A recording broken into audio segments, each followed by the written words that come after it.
नाही, भाजपची भूमिका याविषयी जातनिहाय जनगणनेविषयी यापूर्वी विधानसभेमध्ये स्पष्ट झालेली आहे.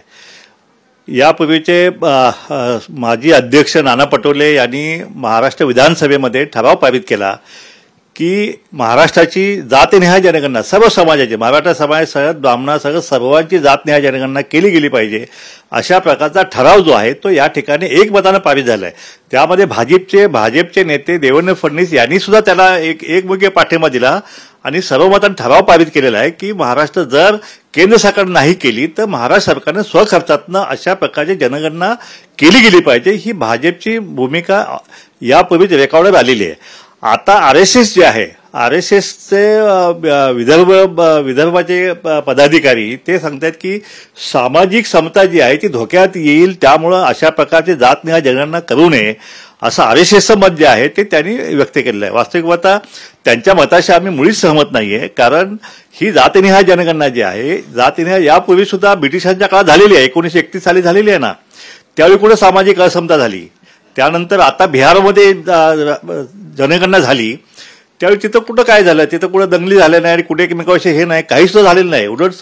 उलट अशा प्रकारे आकडे समोर आल्यामुळं प्रत्येक जातीला त्याच्या संख्येप्रमाणे विकास जे आहे त्याप्रमाणे विकासाची दिशा ठरवता येईल, विकासाचा निधी ठरवता येईल. त्यामुळं उलट सामाजिक समता जास्त चांगल्या प्रमाणे या ठिकाणी राबवण्यात येईल असं माझं मत आहे. त्यामुळे RSSचं जे म्हणणं आहे ते चुकीचं आहे, चुकीच्या आधारावरती आहे. त्यांनी स्वतः जरा इतिहासाचे दाखले हे करावे, त्यांच्या ते ज्या पक्षाचं पॅरेंटल करतात त्या पक्षाचं जे आहे भाजपची जे आहे, भाजपची भूमिका तपासून पहा. भाजपने सुद्धा पाठिंबा दिलेला आहे, बिहारमध्ये सुद्धा भाजपने पाठिंबा दिला, इथं महाराष्ट्रामध्ये पाठिंबा दिलेला आहे. त्यामुळं अशा प्रकारे जातनिहाय जनगणनेशी विरोध करणं जे आहे ते चुकीचं आहे आणि आम्ही त्यांच्या त्या याचा आम्ही निषेध करतो. दुसरा प्रश्न असा आहे की बिहारच्या जात गणनेला विरोधात केंद्र सरकार कोर्टात गेलं होतं, यावर केंद्राची भूमिका नेमकी काय असेल? नाही, बिहारच्या जातनिहाय जनगणनेविषयी कोर्टामध्ये गेले होते, पण सुप्रीम कोर्टाने तो विषय फेटाळण्यात आलेला आहे. त्यामुळे आता तो विषय संपलेला आहे. आता बिहारमध्ये जातनिहाय जनगणनेचे आकडे समोर, त्यामध्ये ओबीसी 63% आलेले आहेत. महाराष्ट्रामध्ये जातनिहाय जनगणना झाली तर किमान 60-62% ओबीसी होणारच आहे, कदाचित जास्त सुद्धा होण्याची शक्यता आहे.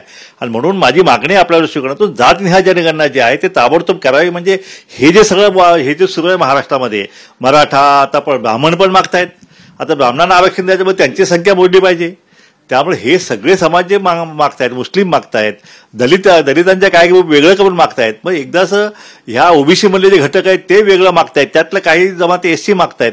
त्यामुळे एकदाची जातनिहाय जनगणना झाल्यानंतर प्रत्येक समाजाला त्याच्या संख्येनुसार जे आहे विकासाचं जे आहे दालन जे आहे ते उघडण्यात सरकारला मदत होईल. आणि म्हणून ही जातनिहाय जनगणना ताबडतोब करावी, जेणेकरून हा विषय एकदाचा दूध का दूध पाणी का पाणी होऊन संपुष्टात होईल. आणि त्याला जरांगेंनी सुद्धा पाठिंबा दिलेला आहे, सगळ्यांनी पाठिंबा दिलेला आहे, कुणी विरोध असा केलेला आहे महाराष्ट्रामध्ये. तिसरा प्रश्न, बिहारनं जातगणना करून आकडेवारी जाहीर केली आहे, मग महाराष्ट्र सरकारने घोषणा का करत नाही?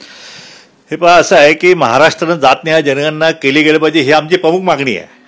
आता ही मागणी नुसती ओबीसीची नाही तर ती आता मराठा समाजाची सुद्धा मागणी आहे, सगळ्यांची.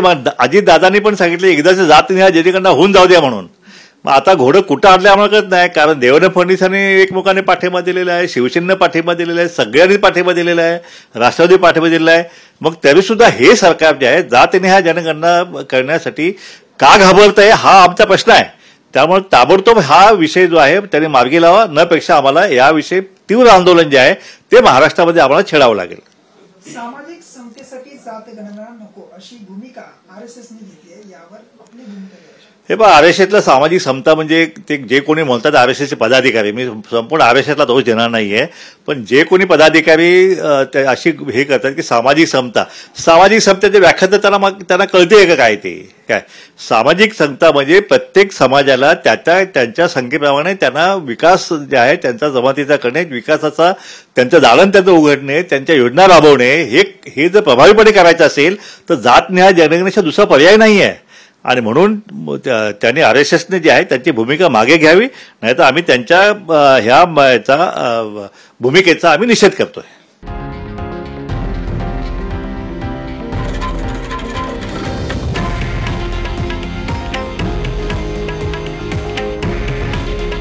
हे आहे देशातील नंबर 1 न्यूज नेटवर्क आणि आपण पाहत आहात TV9 मराठी.